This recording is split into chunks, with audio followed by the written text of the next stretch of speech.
السلام علیکم ورحمۃ اللہ وبرکاتہ۔ جامعہ ام القریٰ کوکن کی پیشکش درس قرآن۔ آج ہم انشاءاللہ سورۃ الاحزاب آیت نمبر 1 سے 6 تک پڑھیں گے۔ سورۃ الاحزاب مدنیہ ہے، جس میں 73 آیات اور 9 رکوع ہے۔ سب سے پہلے ہم اس کے نام کی طرف آتے ہیں۔ احزاب، یہ حزبن کی جمع ہے۔ حزب کے معنی لشکر اور احزاب کا معنی بہت سارے لشکر۔ اس صورت میں اللہ تعالیٰ نے مشرکین اور ان کے مددگار لشکروں کا ذکر فرمایا ہے جو مدینہ پر چڑھائی کا ارادہ رکھتے تھے۔ اللہ تعالیٰ نے انہیں ناکام اور ذلیل کر دیا۔ اس صورت کا اصل موضوع اللہ اور شریعت کے احکام کے سامنے اپنے آپ کو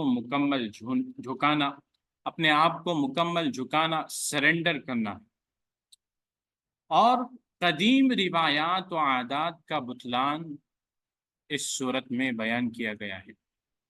آیت نمبر 1 ہے، بسم اللہ الرحمن الرحیم، یا ایہا النبی، اے نبی صلی اللہ علیہ وسلم، اتق اللہ، اللہ سے ڈرو، تقوی اختیار کرو، پرہیزگاری اختیار کرو، ولا تطع الکافرین والمنافقین، اور کافرین اور منافقین کی اطاعت نہ کرو، ان کے باتوں میں نہ آؤ۔ ان اللہ، بے شک اللہ، کان علیما حکیما، بہتر طور پر جاننے والا، بڑی حکمت والا ہے۔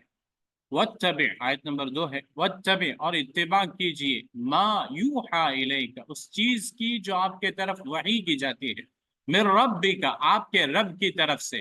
ان اللہ، بے شک اللہ، کان بما تعملون خبیرا، جو کچھ تم کرتے ہو اس سے اچھی طرح باخبر ہے۔ آیت نمبر 3، وتوکل علی اللہ، اور اللہ پر توکل کیجئے، اللہ پر بھروسہ کیجئے۔ وکفی باللہ وکیلا، اور اللہ تبارک و تعالی کافی ہے کام بنانے کے لیے۔ اللہ تبارک و تعالی بہترین کارساز ہے، کام بنانے کے لیے کافی ہے اور بہترین کارساز ہے۔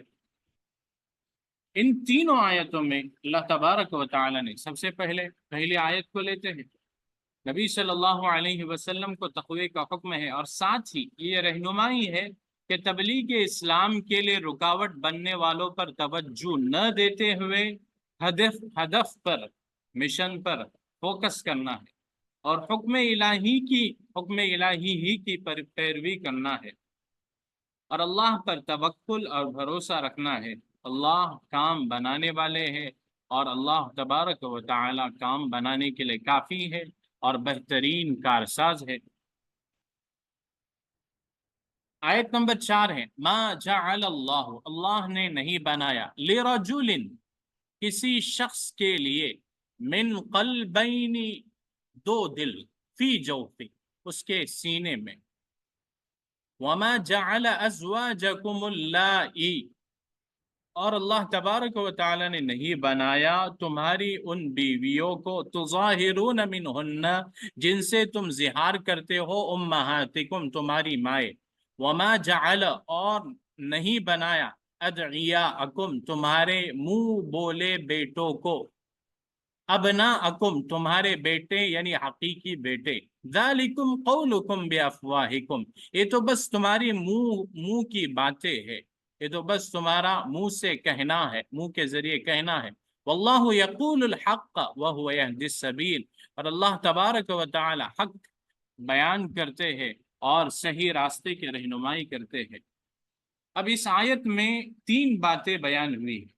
نمبر 1، اللہ نے ہر انسان کے سینے میں ایک ہی دل بنایا ہے۔ نمبر 2، اللہ تبارک و تعالی نے تمہاری بیویوں کو، جن سے تم زہار کرتے ہو، زہار کی وجہ سے ماں کی حرمت کی طرح نہیں بنایا ہے۔ ماں تو بس ایک ہے جس نے تمہیں جنم دیا ہے، اس کے علاوہ کوئی نہیں۔ نمبر 3، متبنہ یا پھر لے پالک، متبنہ کہیے یا لے پالک کہیے، وہ حقیقی بیٹے کی طرح نہیں ہے۔ ان چیزوں کی کوئی حقیقت نہیں ہے اسلام میں۔ آیت نمبر 5، ادعوہم لآبائہم، ان کو یعنی متبنہ کو لآبائہم ان کے باپوں سے، باپ کے ناموں سے پکارو، یعنی باپ کی طرف نسبت کیجیے. ہوا اقسط عند اللہ، اللہ کے نزدیک یہ زیادہ انصاف کی چیز ہے.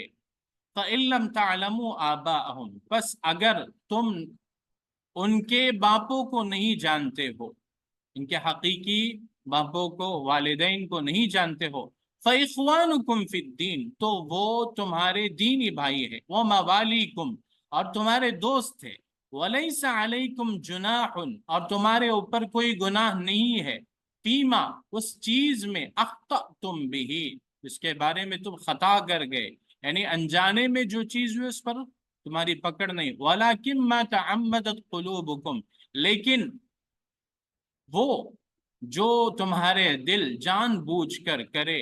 وَكَانَ اللَّهُ غَفُورًا رَحِيمًا، اور اللہ تبارک و تعالی بڑا بخشنے والا ہے، بڑا رحم کرنے والا ہے. اب اس آیت میں متبنہ کو ان کے حقیقی والدین کی طرف منسوب کرنے کا حکم دیا گیا ہے. اور دوسری بات یہ بیان کی گئی ہے کہ اگر والدین کا علم نہیں ہے، تمہیں پتہ نہیں ہے کہ ان کے والدین کون ہیں، تو اس وقت انہیں اپنا دینی بھائی اور دوست بناؤ.